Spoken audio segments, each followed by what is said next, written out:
Kalau mau anak lo posturnya bagus, lakuin ini. Belum ada yang bilang gue adalah ibu yang ngasal. Ngelakuin cara tadi bukan asal-asal.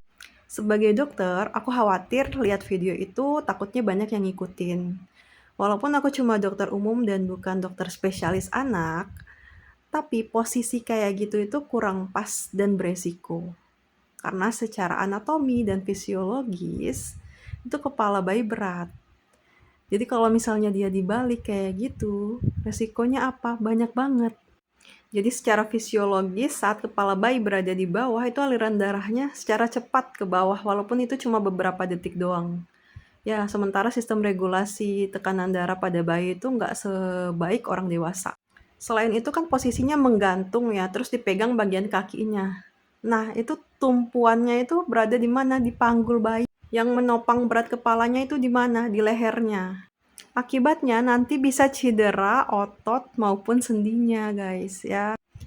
Dan yang kalian perlu sadari bahwa bayi itu tidak seperti orang dewasa yang bisa bilang, aduh sakit nih leher aku, aduh panggul aku sakit.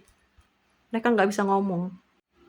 Dan juga dalam pedoman pediatri seperti IDAI ataupun American Academy of Pediatrics juga tidak merekomendasikan ini. Tidak ada dituliskan bahwa itu salah satu terapi untuk membuat posturnya jadi bagus.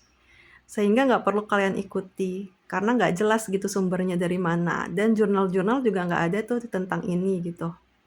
Sebenarnya kalau bayi yang sehat, dia secara usia akan berkembang secara alami ya posturnya itu.